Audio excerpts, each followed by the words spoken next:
Friends,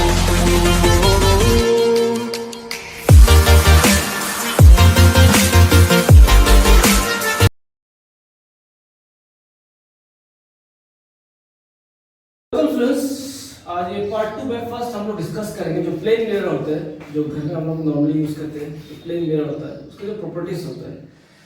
तो first property तो तुम लोगों को ऐसे ही पता होगा कि जो मिरर में जो इमेज हमारा बनता है वो रियल होता है या वर्चुअल होता है। ऑब्वियसली ये वर्चुअल होता है। तो वर्चुअल अगर होता होगा तो वो इन्वर्टेड होगा कि इरेक्ट होगा? ऑब्वियसली इरेक्ट होगा। वर्चुअल है तो सीधा होगा इरेक्ट। जो तुम्हारी इमेज तुम देखते भी हो वो सीधा ही होता है। So the first property is the image formed is virtual and erect. The image formed is virtual and erect. ये तो तुम्हें समझ में आ गया फर्स्ट पॉइंट। अब जो सेकंड प्रॉपर्टी है, अगर तुम्हारे घर के सामने कोई भी मिरर है, जैसे कि ड्रेसिंग टेबल ले लो या फिर जो गोदरेज की अलमीरा में जो मिरर होता है, अगर उसके सामने जाके तुम खड़े हो जाओ तो तुम्हारा जो हाइट है या फिर तुम्हारा फेस का हाथ का जो साइज है वो इंक्रीज होता है या नहीं होता है? नहीं होता है, वो सेम रहता है। वो सेम रहता है। That means size of the image is same as that of the object. तो सेकंड पॉइंट ये है कि the size of the image The size of the image is same as that of the object. Size same रहता है। ये आगे जब हम लोग पढ़ेंगे तो एक टर्म पढ़ेंगे जो मैं मतलब एक्सप्लेन करूंगा, मैग्निफिकेशन। ये आगे वाले पार्ट में आएगा कि अगर साइज बड़ा हो जाए तो ये सब कैलकुलेशन वो बाद में डिस्कस करेंगे। लेकिन अभी हम लोग प्लेन मिरर पे स्टिक करते हैं कि the image form is virtual erect. Second, the size of the image is same as that of the object. अभी जो तीसरा पॉइंट है कि मान लो उसी मिरर के सामने तुम खड़े हो। तुम अगर मिरर के सामने आओगे तो वो ऑब्जेक्ट जो इमेज है वो भी सामने आएगा। अगर तुम पीछे जाओगे तो इमेज जो है वो भी पीछे जाएगा। दैट मींस तुम मिरर से जितना दूर हो तुम्हारा इमेज जो फॉर्म हो वो उतना दूर है। तुम जितना नजदीक आओगे इमेज इतना नजदीक आएगा। तो डिस्टेंस जो है वो सेम रहता है। उसको ऐसा लिखना, तुम्हारा बुक की लैंग्वेज में लिखा रहा हूं, द इमेज फॉर्म इज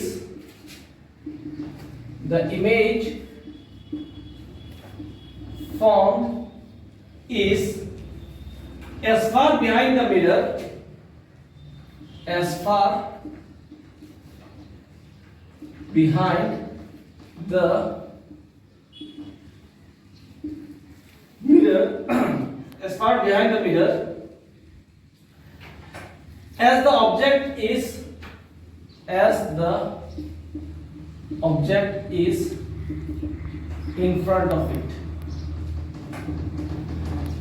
तो मैं जो ये नोट्स दे रहा हूँ, तुम लोग ये नोट्स अगर पैटर्न वाइज बनाते जाओगे, मैं जैसा बोल रहा हूँ, और इसके बाद हम लोग जो एक्स्ट्रा क्वेश्चंस भी करेंगे, प्लस जो मैट्रिक में क्लास 10 में जो सीबीएसई के लास्ट 10 इयर्स जो क्वेश्चन पैटर्न है वो भी हम लोग करेंगे। ज्यादा क्वेश्चन अटेम्प्ट करेंगे तो भी तुम लोग नोट्स में लिख लेना। तो बाद में क्या होगा कि तुम्हारे पास ये सब अगर स्ट्रांग रहेगा तो पढ़ाई करते वक्त तुम्हें ज्यादा तकलीफ नहीं होगा। तो मैं सजेस्ट करूंगा कि जब भी मेरे वीडियोस देख रहे हो तो एक पेन और पेपर लेके बैठना और जो मैं लिखा रहा हूं उसको सीरियल वाइज जैसे मैं बोल रहा हूं वैसा लिखना। तो थर्ड वाला है कि इमेज से। अभी फोर्थ पॉइंट, वो मिरर के सामने अगर तुम जाके राइट हैंड ऐसे उठाओगे तो मिरर में लेफ्ट उठेगा, लेफ्ट उठाओगे तो राइट उठेगा। इसको हम लोग बोलते हैं कि लेटरल इन्वर्शन। Lateral inversion. तो ये जो फोर्थ पॉइंट है, the image is laterally inverted.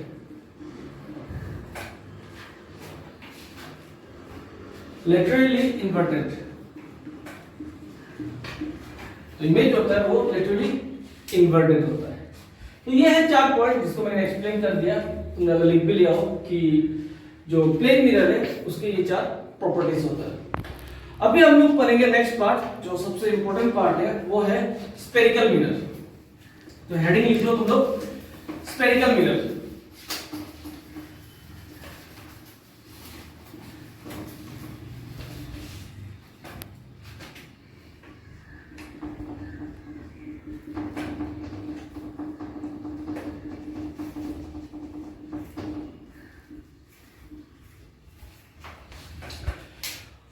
Okay,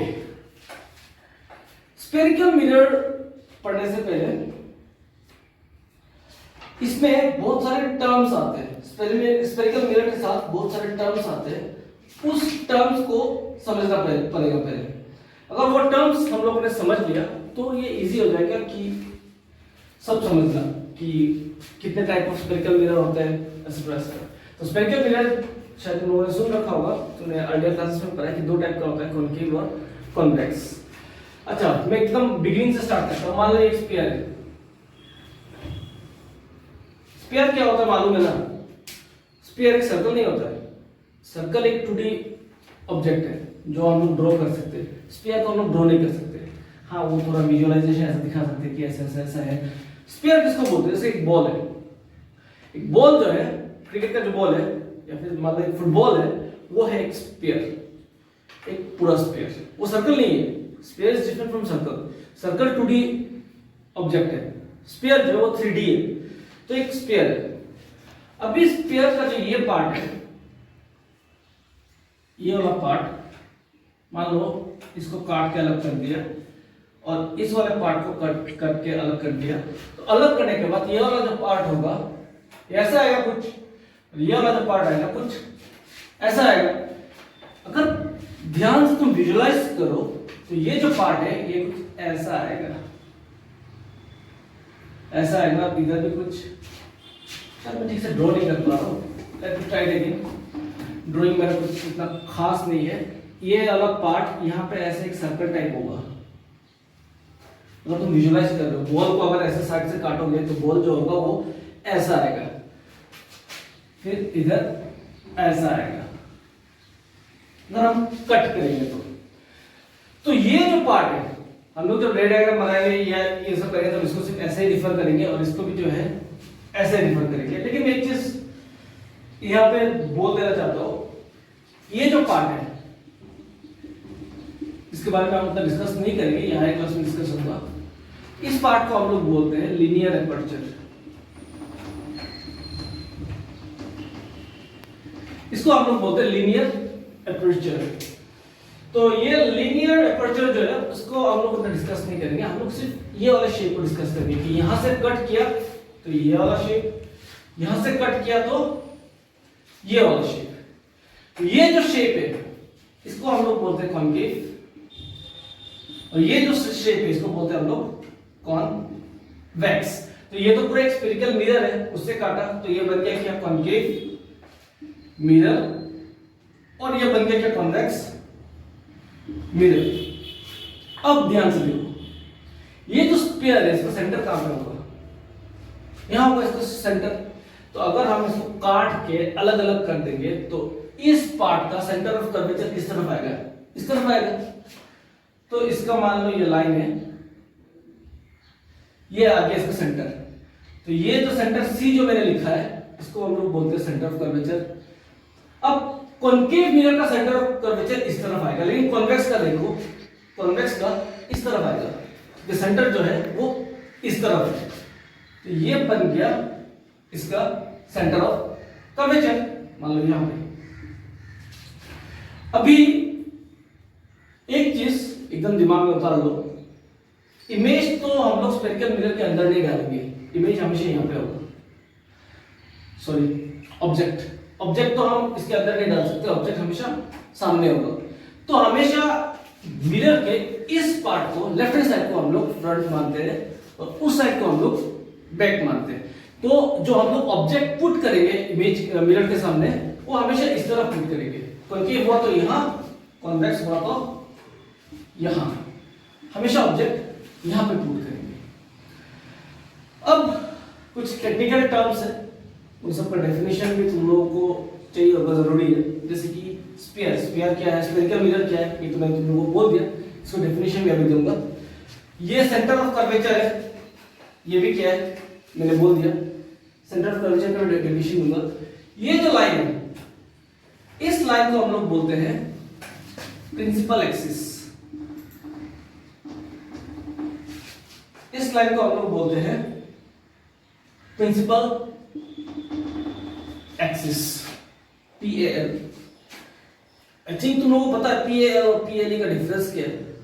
तो प्रिंसिपल एक्सिस, और ये जहां पे जाके ये सेंटर पे मीट हो रहा है, इस पॉइंट को हम लोग बोलते हैं पोल। सिमिलरली इसको भी बोलते हैं प्रिंसिपल एक्सिस,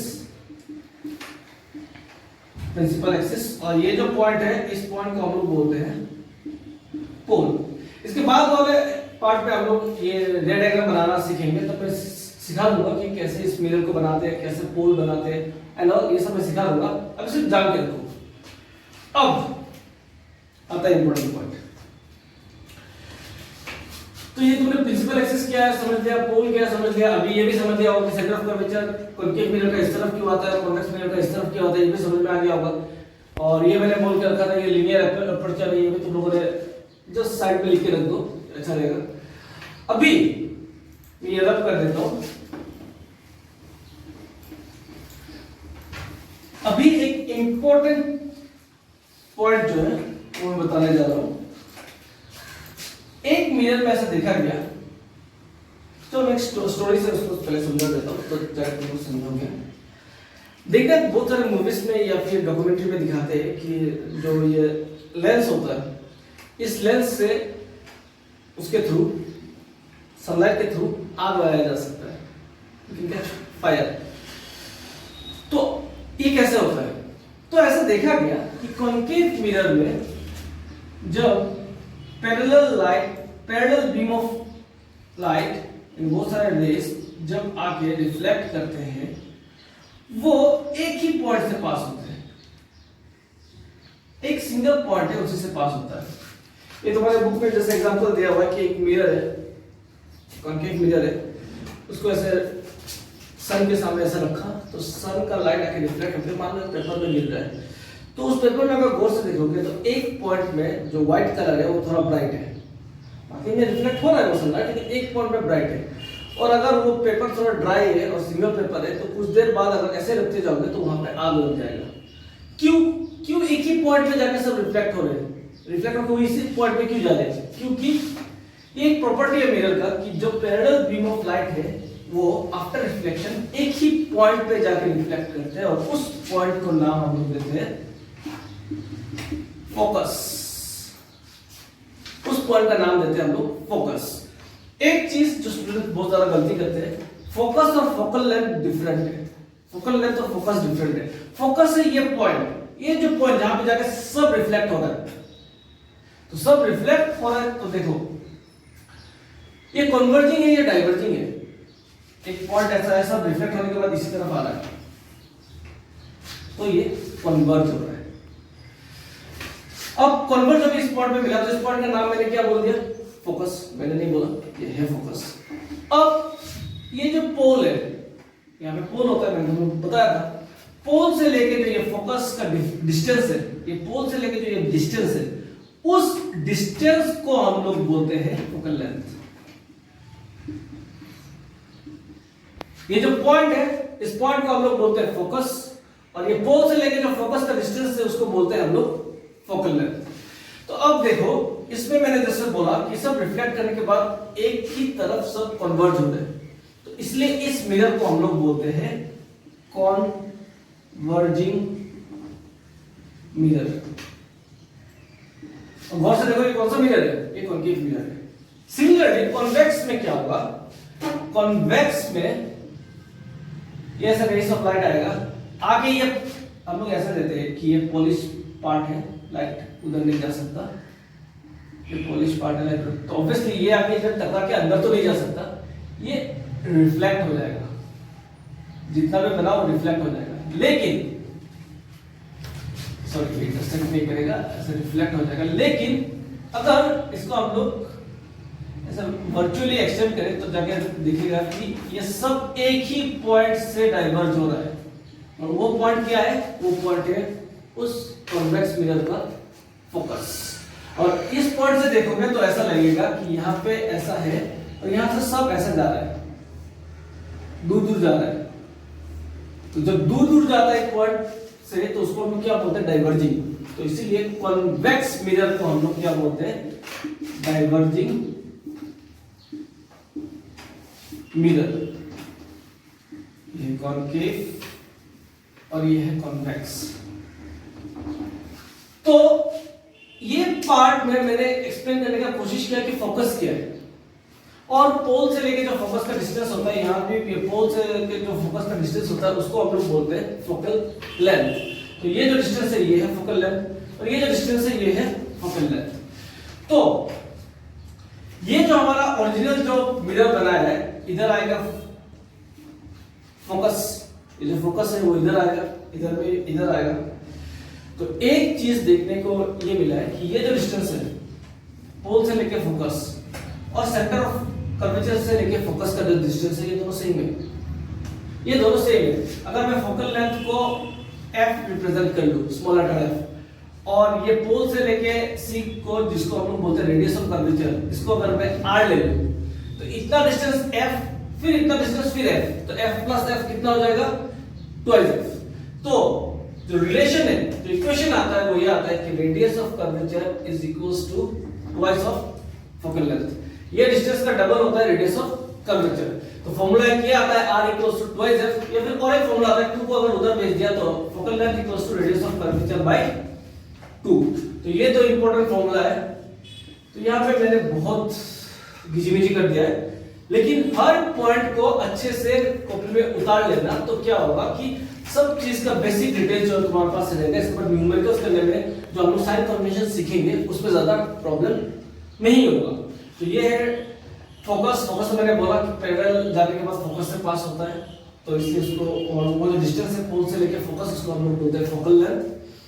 और focal length centre of curvature का डबल होता है, या फिर रेडियस ऑफ कर्वेचर का आधा होता है फोकल लेंथ। तो ये दोनों रिलेशन भी मैंने यहाँ पे लिखा दिया है। अभी नेक्स्ट हम लोग जो ईच एंड एवरी टर्म जो पढ़ा है कि प्रिंसिपल एक्सिस पढ़ा है, यहाँ पे स्फेरिकल मिरर पढ़ा है, पोल पढ़ा है, फोकस पढ़ा है, फोकल लेंथ पढ़ा है, इन सब का हम लोग डेफिनेशन लिखेंगे। इससे पहले ये नोट कर लो। स्टार्ट। तो जो मैंने एक्सप्लेन किया था लास्ट पार्ट में, उन सब का डेफिनेशन है ये इस पैटर्न में डेफिनेशन लिख लो तो अच्छा रहेगा। पहला स्फेरिकल मिरर, तो स्फेरिकल मिरर जो दिखाया था, it is a mirror whose reflecting surface forms a part of a hollow sphere। इसका रिफ्लेक्टिंग सरफेस जो मैंने समझाया था वही है, इसको मैंने डेफिनेशन पे लिखा है यहाँ पे। फिर कॉन्केव मिरर का डेफिनेशन है, it is the spherical mirror in which the reflection of light takes place from the inner hollow surface। और कॉन्वेक्स का उल्टा, it is a spherical mirror in which the reflection of light takes place from the outer bulge surface। इसका मतलब ये है कि इधर यहां से होता है ना रिफ्लेक्शन, और इधर आउटर सरफेस से रिफ्लेक्शन होता है। जो मैंने बोला था उसको डेफिनेशन में पुट किया। पोल तो याद होगा, ये अगर मिरर है इसको हम लोग पोल बोलते थे। It is the middle point of the spherical mirror, centre of curvature. तो बोला था ना, अगर ये पूरा स्फीयर है जिसका सेंटर है, it is the centre of the sphere of which the mirror forms a part. जो मिरर इसका पार्ट बनता है उसका सेंटर है उस स्फीयर का, उसको हम लोग बोलते हैं सेंटर ऑफ कर्वेचर। तो मैं भी इसको रब कर दूंगा, तुम लोग उसका स्क्रीनशॉट निकाल के इसका डेफिनेशन जो है वो लिख लो। Okay, now number 6। Okay, now radius of curvature, it is the radius of the sphere of which the mirror forms a part. तो मैंने तुम लोगों को तो रेडियस ऑफ कर्वेचर दिखाया था कि अगर ऐसा है तो ये सेंटर ऑफ कर्वेचर है, तो ये जो डिस्टेंस है इसको हम लोग बोलते हैं रेडियस ऑफ कर्वेचर। पोल से लेके सेंटर ऑफ कर्वेचर का जो डिस्टेंस है उसको हम लोग बोलते हैं radius of curvature. Principal axis, ये जो लाइन है इसको हम लोग बोलते हैं principal axis. The line passing through the pole and the centre of curvature of the mirror is called as principal axis. ये अब इसका डेफिनेशन। लीनियर एपर्चर, जो मैंने तुम लोगों को बोला था कि कटने के बाद किसी भी मिरर का ये वाला पार्ट रहता है, इसको हम लोग बोलते हैं linear aperture. It is the diameter of the circular boundary of the mirror. Principal focus, principal focus तो पता ही था, जो फोकस बताया था वही है हमारा principal focus. It is the point on the principal axis where a beam of light parallel to the principal axis either actually converges into or appears to diverge from after reflection from the mirror। तो convex और concave में एक में converge एक में diverge। तो इसका screenshot निकाल के ये डेफिनेशन लिखना। एक लास्ट डेफिनेशन बचा है जो है फोकल लेंथ, मैं इसको ऊपर लिख दे रहा हूं, वो है focal length.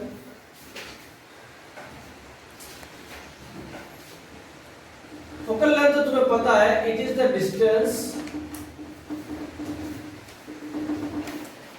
it is the distance between the focus and the pole of the mirror. It is the distance between the focus and pole of the mirror. तो इसके साथ जितने भी डेफिनेशन है सब मैंने डेफिनेशन तुम लोगों को लिखा दिया है।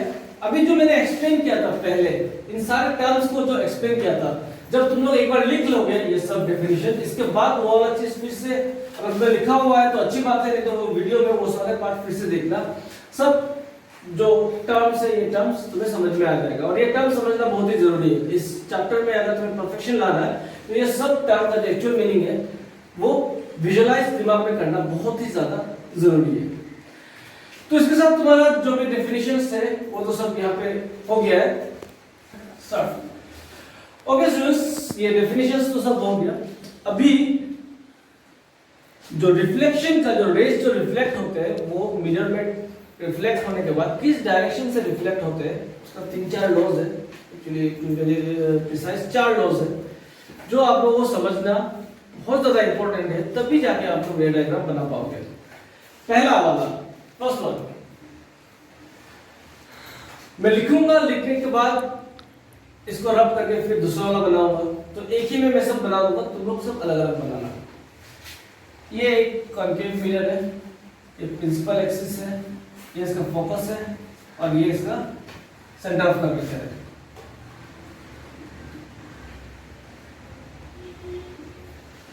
और मान लो ये कॉन्वेक्स मिरर है, ये इसका सेंटर ऑफ ये इसका फोकस है और ये इसका सेंटर ऑफ कर्वेचर है। अच्छा, ये मिरर कैसे बनाते हैं मैं ये भी तुम लोगों को नेक्स्ट पार्ट में समझा दूंगा। इसके बाद नेक्स्ट पार्ट में हम लोग जब रे डायग्राम बनाएंगे तब इस मिरर कैसे बनाते हैं, ये सब शेडेड पोर्शन कैसे बनाया जाता है, डिस्टेंस कैसे लेते हैं, ये सब मैं सिखा दूंगा। अभी लॉस पहले से समझ लो कि कैसे क्या रिफ्लेक्ट होता है। फर्स्ट वन, क्योंकि देखो लाइट जो है जो आके हमसे टकराता है वो कहीं भी टकरा सकता है, वो कुछ एंगल पे ऐसे में नहीं आ सकता।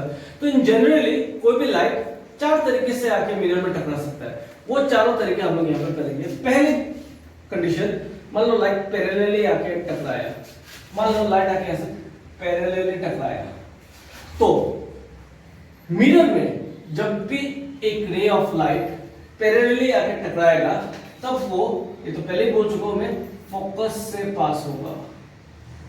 कहां से पास होगा? फोकस से पास होगा। और सिमिलरली यहां पे भी कॉन्वेक्स मिरर में ऐसे टकरा के जब ये जाएगा रिफ्लेक्ट होकर, अगर हम इसको एक्सटेंड करेंगे तब देखेंगे यहीं से ये जा रहा है, ये तो अंदर नहीं आएगा। कॉन्वेक्स का समझना, कॉन्वेक्स का टकरा के जो जाएगा it will appear to go from और डाइवर्ज फ्रॉम फोकस। ये स्ट्रेट लाइन होगा, मेरा शायद स्ट्रेट बना नहीं है लेकिन ये स्ट्रेट होगा, ऐसा कुछ होगा। तो अगर पैरेलली आएगा तो ये टकराने के बाद कहां से पास होगा? फोकस से। कॉन्वेक्स में भी पैरेलली आएगा तो it will appear to go from focus, तो ये लाइन जो है फोकस से जाएगा, तो ये है पैरेलली। लेकिन लाइन तो ऐसा कंपल्सरी नहीं है ना कि पैरेलली आके टकराएगा। अगर लाइन ये फर्स्ट वाला था जब पैरेलली आएगा, तो पैरेलली के बाद नेक्स्ट है कि अगर rays of light centre of curvature से पास हो, अगर ray of light centre of curvature से पास होगा, पास होके जाके मिरर में टकराएगा, तो ये याद रखना ये पास होने के बाद जहां से आया उसी डायरेक्शन में रिटर्न चला जाएगा, ऐसे इस पे रिफ्लेक्ट करके उसी डायरेक्शन से वापस चला जाएगा। सिमिलरली कॉन्वेक्स में क्या होगा? अगर ऐसे आके रिफ्लेक्ट किया इसके स्ट्रेट लाइन पे, तो ये इधर से टकराएगा फिर इधर से रिटर्न बैक चला जाएगा।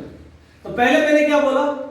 पैरेलल, पैरेलल होगा तो ये फोकस से पास करेगा। कॉन्वेक्स में पैरेलल होगा, it will appear to diverge from focus. Centre of curvature से पास किया तो जिस डायरेक्शन से आया उसी डायरेक्शन से वो रिटर्न चला जाएगा। Same in convex mirror. Third वाला है अगर पहला वाला पढ़ा था पैरेलल, दूसरा वाला सेंटर ऑफ कर्वेचर, तीसरा वाला है कि अगर फोकस से पास किया तो क्या होगा। अगर फोकस से पास किया तो ये टकराने के बाद पैरेलली रिटर्न चला जाएगा। अगर ये आगे फोकस से पास कर रहा है तो ये टकराने के बाद पैरेलली रिटर्न चला जाएगा। जैसे कि यहाँ पे मान लो ये ऐसा आ रहा है, फोकस की तरफ आ रहा है, तो ये टकराने के बाद ये पैरेलली वापस चला जाएगा। तो हमने 3 पॉइंट्स पढ़ लिए। First one, if it's parallel, focus से पास होगा, it will pass through focus, centre of curvature से जाएगा तो उसी पाथ पे रिटर्न बैक हो जाएगा। और तीसरा वाला पढ़ा कि अगर फोकस से पास हुआ तो टकराने के बाद वो पैरेलली चला जाएगा।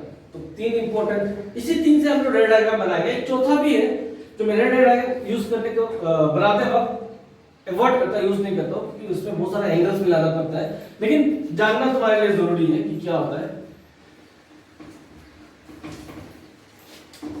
और मैं रब कर रहा हूं, लेकिन तुम लोग जब मैं बना रहा, जब जैसे बना के दिया उसका अलग अलग 4 डायग्राम बनाना। ये पोल है, ये फोकस है और ये सेंटर ऑफ कर्वेचर है। मैं इसको भी ठीक कर देता हूं। ओके, पहले मैंने बताया पैरेलल, दूसरा बताया सेंटर ऑफ कर्वेचर, तीसरा फोकस। अब बचा क्या? अब बचा सिर्फ पोल। अगर एक रे ऑफ लाइट आके पोल पे टकराता है तो वो ऑब्लिकली इसी डायरेक्शन से रिटर्न आ जाएगा।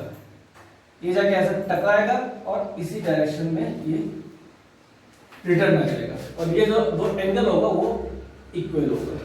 अगर पोल पे जाकर टकराएगा तो ये रिटर्न उसी एंगल में नीचे की तरफ चला जाएगा। जैसे कि यहाँ पे आकर टकराया तो इसी एंगल पे ये रिटर्न चला जाएगा। ये जो एंगल होगा, ये दोनों एंगल इक्वल होगा। तो मैंने 4 लॉज जो है, चारों लॉज बता दिया। इसको अच्छे से अपने दिमाग में विजुअलाइज कर लेना है, तुमको अलग से बना के भी रखना है। ये तुम्हारे बुक में भी दिया हुआ है, एनसीईआरटी बुक में, पेज नंबर 165, 164 और 165। तो ये वाला पार्ट जानना बहुत ही जरूरी है। विदाउट दिस हम लोग रे डायग्राम नहीं बना पाएंगे। रे डायग्राम नहीं बना पाएंगे तो इसके बाद जो साइन कन्वेंशन वगैरह है उनमें बहुत सारा प्रॉब्लम आ जाएगा। तो चारों पॉइंट बताया, मैं एक बार फिर लास्ट में रिपीट कर देता हूं। पैरेलल गया तो फोकस सेंटर ऑफ कर्वेचर से गया, वहीं से रिटर्न आएगा। फोकस से पास हुआ तो पैरेलली चला जाएगा, और अगर पोल पे जाके मीट हुआ तो वो आफ्टर रिफ्लेक्शन उसी जितने एंगल पे आके इंसिडेंस हुआ उसी एंगल पे वो नीचे की तरफ चला जाएगा, ऑब्लिकली सेम एंगल पे। तो इस पार्ट को मैं यहाँ पे खत्म करता हूँ। अगला पार्ट जो आएगा उस पार्ट पे हम लोग इसी लॉस के थ्रू हम लोग जो रे डायग्राम बनाते हैं मिरर के, वो वाला चीज पढ़ेंगे, फिर साइन कन्वेंशन पढ़ेंगे, फिर साइन कन्वेंशन से हम लोग कैसे यूज करते हैं या फिर कैसे न्यूमेरिकल्स करते हैं, एप्लीकेशन पार्ट वो भी देखेंगे। तब तक के लिए बाय बाय।